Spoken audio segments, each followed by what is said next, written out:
उपस्थित धर्म प्रेमी, श्रद्धावान, जिज्ञासु भाइयों तथा सुशील बहनों, इन दिनों हम ज्ञानी की चर्चा कर रहे हैं। ज्ञानी कौन? एक होता है अभ्यास और दूसरा होता है ज्ञान। ज्ञान जो अंदर से उपजता है वो ज्ञान होता है, और बाहर से पढ़ाई करके किया जाता है वो अभ्यास होता है। तो ज्ञानी के 10 लक्षण ज्ञानियों ने बताए हैं। अक्रोध वैराग्य जितेन्द्रियत्वं, क्षमा दया शांति सर्वप्रियत्वं, निर्लोभिदाता भयशोकहर्ता, ज्ञानी नराणां दशलक्षणानि। हमने क्रोध को देखा है, वैराग्य की भी चर्चा हमने की है। अक्रोध वैराग्य, जितेंद्रिय, इंद्रिय जीत कैसे हुआ जा सकता है उसके बारे में भी हमने चिंतन किया है। उसके बाद कल हमने क्षमा को देखा था, और आज नंबर है दया का। किसका नंबर है? दया का। देख वेदना दया न जागे, वह दिल दिल ही नहीं है।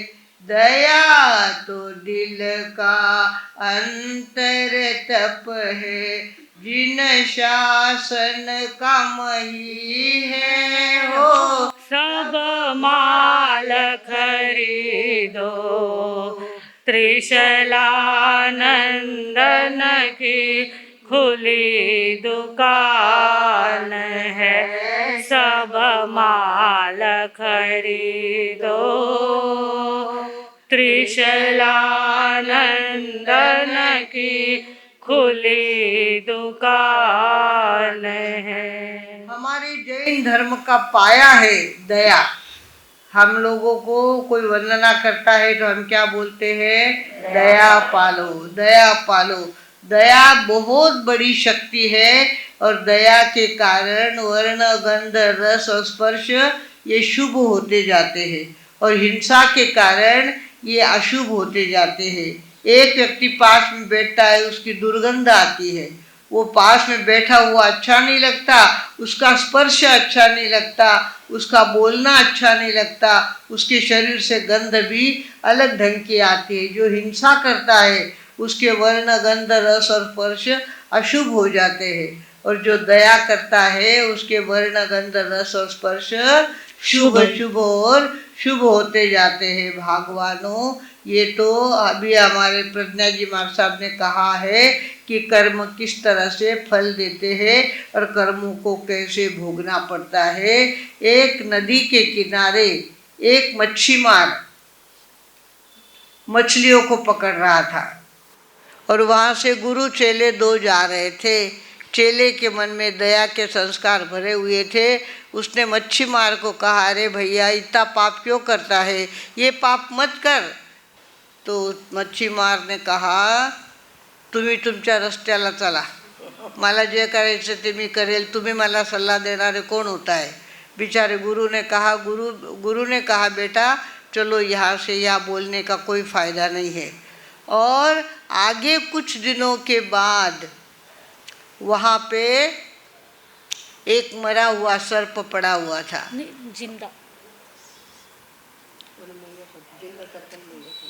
जिंदा जिंदा सर्प था कहते।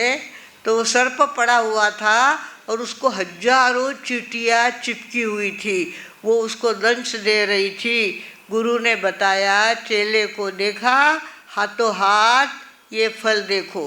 वो मच्छीमार जो था वो कौन बन गया? सर्प बन गया, और वो मछलियाँ सारी चींटियाँ बन करके उसको काट रही है। बेचारा जिंदा होते हुए भी मरे जैसा हो गया है। इसका कारण क्या हो गया? उसने ऐसे कर्म किए थे। आपण पूछते हैं त्याला असं का झालं, त्याला तसं का झालं, त्याचे कर्म।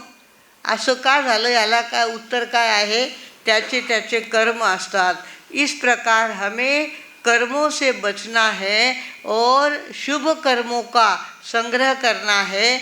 तो हमें चाहिए हम क्या करें, दया की साधना करें। दया बिन बावरिया हीरा जन्म गवाए। दया बिन बावरिया के पत्थर से दिल को कोमल क्यों न बनाए। दया बिन बावरिया कोमलता का नाम न मन में, कोमलता का नाम न मन में, फिर क्या सुंदरता हो तन में, फिर क्या सुंदरता हो मन में। जीवन विष बरसाए दया बिन बावरिया हीरा जन्म गवाए। दया बिन बावरिया जो लोग नॉनवेज खाते हैं उनकी दया कितनी समाप्त हो जाती है। किस तरह से वो नॉनवेज खाते होंगे। हम तो भाग्यवान हैं, हमको जन्म से नौकार और शाकाहार बाय बर्थ मिला है। हमको नौकार और शाकाहार दो वरदान ऐसे मिले हैं।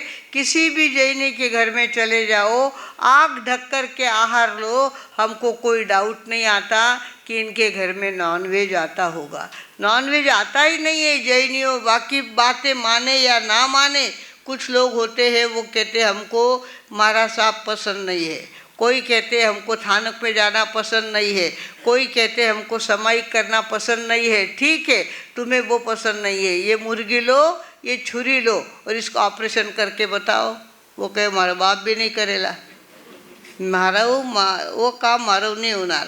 बकरी या मुर्गी का गला काटना ये किसी भी जैनी को संभव नहीं है। इतने संस्कार हम पे पड़ गए हैं कि हम चाहे सो कर सकते हैं, पर किसी जीव को इस तरह से मसल नहीं सकते, किसी जीव को मार नहीं सकते। ऐसा रक्त, ऐसा खून हमारे शरीर में पैदा हो गया है। हम शुद्ध शाकाहारी आहार करने वाले लोग हैं और हमारे घर का वातावरण ही कुछ अलग होता है, घर की सुगंध ही कुछ अलग होती है, घर का छौक ही अलग होता है, चौके की सुगंध अलग होती है शाकाहारी घर की। और शाकाहार हमको बाय बर्थ वरदान के रूप में शाकाहार और नौकार हमें मिला है। भगवानों, हमें चाहिए कि हम जिंदगी में दया करना सीखें।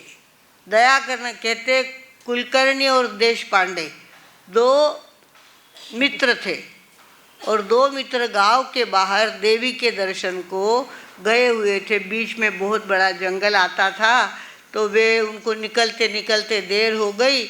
आते आते अंधेरा पड़ने वाला था, तो वो जल्दी जल्दी वहाँ से निकले और वहाँ डाकू लोग रहते थे। उस जंगल में डाकू लोग रहते थे। तो उधर से आवाज आई, थांबा। इन्होंने देखा कोई डाकू आ गया है, कोई हमको पकड़ेगा, हमको कोई लूटेगा। हमारे हाथ में सोने की अंगूठी होती है, गले में सोने की चेन होती है, जेब में पैसे भी होते हैं, सब कुछ होते हैं। वे तो जान लेकर के वहाँ से दौड़ने लगे और दौड़ते दौड़ते एक टूटा हुआ बाड़ा था, वो पुराना बाड़ा था। उस बाड़े तक वे पहुँचे। आगे वे कुलकर्णी और देश पांडे ये दोनों आगे और पीछे कौन दौड़ रहा है, कोई उनका पीछा कर रहा है, ये उनके ध्यान में आया। वे दौड़ रहे थे। दौड़ते दौड़ते वो बाड़ा उन्होंने देखा तो सोचा यहाँ अपन छुप जाएंगे, यहाँ अपन छुप जाएंगे। इसके लिए उस बाड़े के पास गए तो वहाँ दरवाजे के ऊपर मकड़ी का जाला था। दरवाजे के ऊपर मकड़ी का जाला वहाँ था और दोनों ने देखा कुछ भी हो, मकड़ी ने कितनी मेहनत से ये जाला बनाया होगा, कितनी मेहनत इसके पीछे पड़ी होगी। हम तो एक धक्का देंगे तो टूट जाएगा, पर हमको ये तोड़ना नहीं है। हम पीछे से जाएंगे और दीवार फांद कर नीचे अंतर में उतर जाएंगे। उन्होंने जाला तोड़ा नहीं और पीछे से गए और भीत चढ़ करके अंदर में छुप के बैठ गए। उधर से वे लोग आए ढूंढते ढूंढते कि कहाँ गए वो, कहाँ गए वो, कहाँ गए वो, हमको उनको पकड़ना है, उनके पास जो धन है उसको लूटना है। देखते हैं, देखा उन्होंने कि वहाँ बाड़े में जाने के लिए जो रास्ता है वो तो बंद है, मकड़ी का दरवाजा, मकड़ी ने जाला बिछाया हुआ है। अगर यहाँ से वो जाते तो मकड़ी का जाला टूटा हुआ होता, टूटा हुआ है नहीं, मतलब यहाँ पे वो है नहीं। उनके दिमाग में ये बात नहीं आई कि वे पीछे से गए होंगे और दीवार फांद कर वे आए होंगे, ये बात उनके कुछ ध्यान में आई नहीं। और उन्होंने देखा इतना इथे पुढे जातील, लवकर चला पुढे गेले असतील ते, तो और वो पीछे वहाँ वो बाड़ा तो छोड़ दिया और पीछे पीछे दौड़ने लगे। आगे गए, उन लोगों ने क्या किया, एक बड़ा सारा पत्थर लिया। किसने? कुलकर्णी और देशपांडे ने बड़ा सारा पत्थर लिया और कुएं में डाल दिया। कुएं में जो आवाज़ हुई ना, उनको ध्यान में आया कि हे इथं ह्या विहिरीत ते पडले आहेत भीतीच्या पोटी आणि आता आपल्याला काही सापडणार नहीं। वैसे वे वापस चले गए। भगवानों, खाली मकड़ी के जाले की रक्षा की, बाकी कोई ज़्यादा काम किया नहीं। पीछा करने वाले थे वे लोग, जंगली लोग थे, पकड़ते मारते जान भी ले सकते थे, किंतु सारा क्यों बचा? जो बचा खाली दया की, बकरी के जाले की दया करी, उसके कारण से वो क्या बन गए? सुरक्षित बन गए। मोठा कोण म्हणावा, साधू सेवा दयाळू जो त्याला, त्या वाचुनी इतर नर, पडले नाहीत काय जो त्याला। मोठा कोण म्हणावा, साधू सेवा दयाळू जो त्याला, ज्याला साधूंच्या संगतीत बसता येतं, ज्याला दया करता येते, तो खरा मोठा। किती त्याच्याजवळ पैसे आहे, त्याचा बँक बॅलन्स किती आहे, हे काही नंतर बघितलं जातं, अगोदर काय बघितलं जातं की तो कसा आहे। साधु सेवा दयालु जो त्याला, जो साधु सेवा करता है, दया करता है, वही ज़िंदगी में बड़ा बन सकता है। हमारे डॉक्टर साहब इतने बड़े हो गए हैं, वे एमडी मेडिसिन है, उनको तुरंत एमडी मेडिसिन है वो, और वो क्या करते हैं, खाली देखते हैं, उनको डायग्नोसिस तुरंत हो जाता है कि इसके ये बीमारी है और इसको ये दवा देना चाहिए। बीमारी तो ध्यान में आ जाती है, पर दवा का सिलेक्शन बड़ा कठिन काम होता है, और वो हमारे डॉक्टर गंगवाल को इतना अच्छा आता है, 1 सेकंड में डायग्नोसिस कर लेते हैं, दवा लिख के दे देते हैं, और वो दवा लिख के एकदम तबीयत अच्छी हो जाती है। हमारे कुछ लोग तो ऐसे हैं, डॉक्टर को भगवान ही मानते हैं, आपला डॉक्टर करने चालो उठे गया मुझे चोखा हो जावाला, इतनी गारंटी डॉक्टर ने पूना में प्राप्त की है। हमारे आचार्य भगवान की भी सेवा की है, जैन संतों की सेवा करते हैं, तो संघ के नाम से कोई बिल थोड़े देते, वो कोई नहीं, पैसा इतना सा भी पैसा नहीं लेते। आचार्य भगवान की सेवा करी, माताजी मार साहब की सेवा करी, हमारे पास भी जब भी ज़रूरत होती है हम वहाँ चले जाते हैं, डॉक्टर हमारा पहला नंबर लगा लेते हैं, और हमको इतना सुंदर डायग्नोसिस करते हैं, इतनी सुंदर दवा देते हैं कि उसके बाद दूसरी दवा लेने की इच्छा ही नहीं होती। भगवानों, इस तरह से कुछ भी हो, दया ये हमारे सम्यक्त्व का लक्षण है। दया सम्यक्त्व का लक्षण है।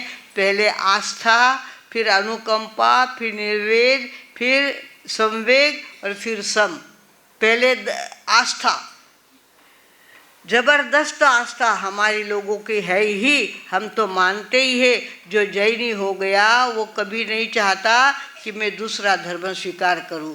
आजकल लड़कियां करने लग गई है गलत काम, वो बात अलग है। लोगों को माँ बापों को रखता है मानी बेटी घनी छोटी अजून, मानी बेटी घनी अजून इनोसेंट है, इस तरह से समझते हैं। और वो जैसा कपड़ा पहनती है उसको पहनने देती है, यहाँ का उघाड़ा रखती है, छोटे कपड़े पहनती है, बाल खुले छोड़ती है और सड़क पे निकलती है। लड़के तो मन चले होते ही है और वो क्या करते हैं, हमारी बेटियों को चक्कर में ले लेते हैं और हमारी बेटियाँ मुस्लिमों के घर में चली जाती है, वहाँ जाकर 5 बार नमाज पढ़ना आदि सारी बातें करती है। खान पान तो आपको पता ही है, जैसे हिंदू घरों में आलू प्याज खाना कॉमन बात होती है, ऐसे मुस्लिमों के घर में नॉनवेज खाना कॉमन बात होती है। और जो लड़की उनके घर में चली जाती है वैसी ही वो बन जाती है। भगवानों,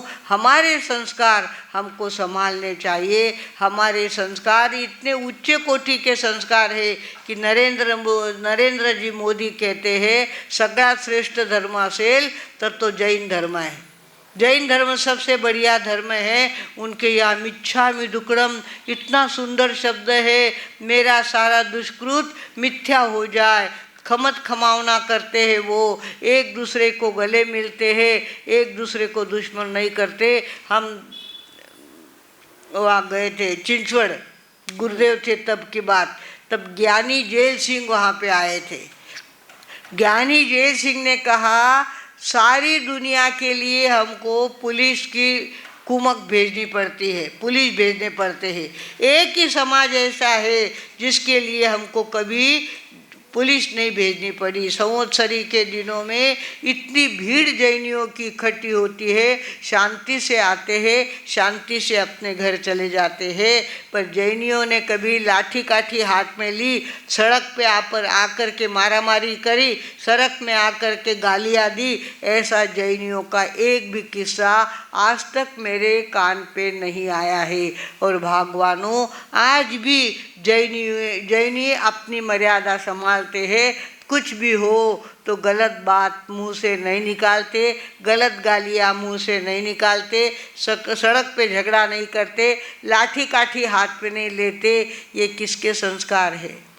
ये दया के संस्कार है, जीव दया के संस्कार है। और हमें चाहिए कि ऐसी जीव दया हमारी ज़िंदगी में हमेशा बनी रहे।